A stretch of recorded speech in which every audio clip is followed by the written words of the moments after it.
Luther disait que le propre de la religion juive et chrétienne, c'est le chant, la musique, c'est une religion qui se chante. Ça correspond à mon choix de ministère. Je joue du hautbois parce que c'est un peu comme une voix sans parole.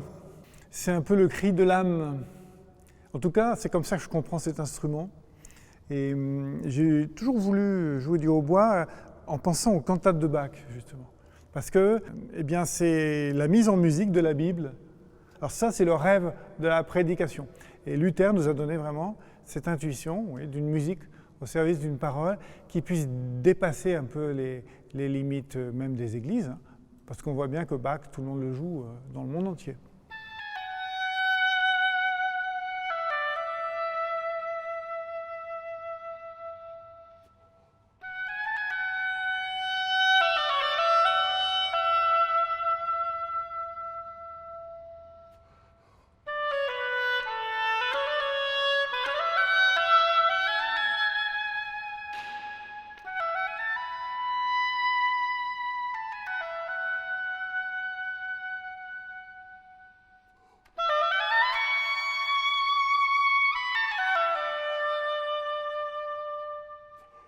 J'espère que le morceau que je vous ai choisi avec cet extrait de la Métamorphose d'après Ovid de Benjamin Britten, le morceau s'appelle Pan, et c'est un morceau évidemment un peu triste, mais c'est une musique d'aujourd'hui, et c'est une musique qui dit l'âme du monde, le chant du monde, le cri du monde, le cri de l'époque.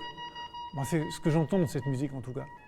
Et c'est pour ça que je l'ai choisi en ce temps de Noël qui est quand même tellement bizarre, tellement meurtri. Ce Noël 2020, il vous tient à cœur. Quel Noël, quelle histoire. Enfin, on a pu un petit peu se réunir, mais c'est absolument horrible. On est des êtres de relation, on était frustrés tous de ne pas pouvoir se rencontrer. C'est un peu effrayant quand on y pense. Et je me dis que Noël, c'est justement la rencontre. C'est non pas des hommes qui voudraient, comme toujours, devenir puissants, influents, forts et remarquables, avec une vitrine sociale, une influence, mais c'est Dieu qui descend de son ciel, qui vient au plus proche de nos vies. Et c'est le message magnifique pour ceux qui se considèrent comme indignes, qui se considèrent solitaires, qui sont tristes, qui sont esseulés, qui ne trouvent plus le sens de leur vie. Eh bien, il y a Dieu qui vient à eux par cette naissance étonnante de Jésus qui très vite va grandir, va être complètement transparent à Dieu, va avoir des paroles justes, des gestes opportuns, il va dire une immense espérance, mais au plus près des gens, il va les visiter, il va les rencontrer, il va marcher avec eux. C'est ça Noël, c'est la proximité de Dieu dans nos vies, tout près de nos vies. En particulier quand on est dans l'échec, quand on a l'impression qu'on est indigne, qu'on a raté sa vie ou qu'on ne sait pas où on va.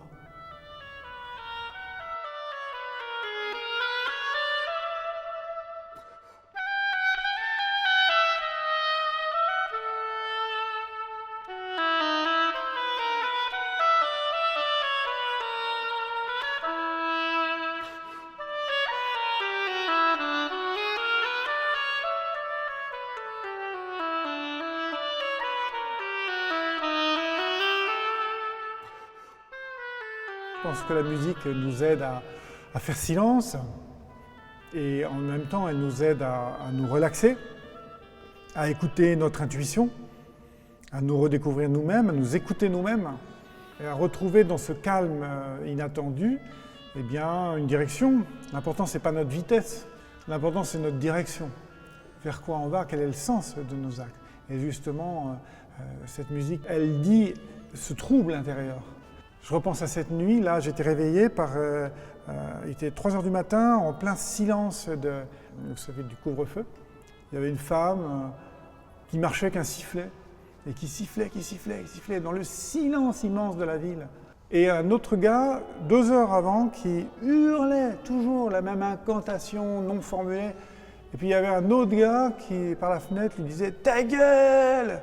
Et je me disais, mais qu'est-ce que c'est que la nuit parisienne? Qu'est devenu Paris? Paris, c'est la capitale du divertissement, de la joie de vivre, de la lumière, de l'espérance, Et puis tout d'un coup, cette espèce de mépris de l'humain, de la souffrance qui est dite et puis qui n'est pas entendue.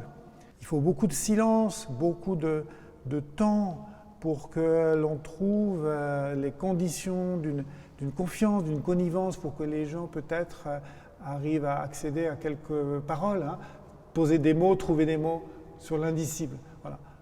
Eh bien, c'est ça Noël.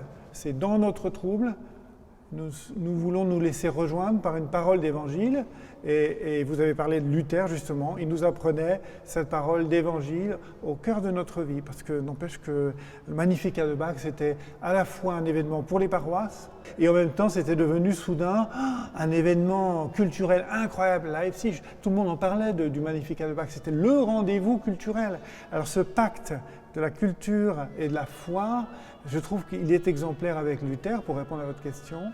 Et il me semble que c'est vraiment une prédication pour notre époque, encore aujourd'hui, et particulièrement dans la souffrance d'aujourd'hui. Oui, j'espère que cette musique, eh bien, elle va vous parler.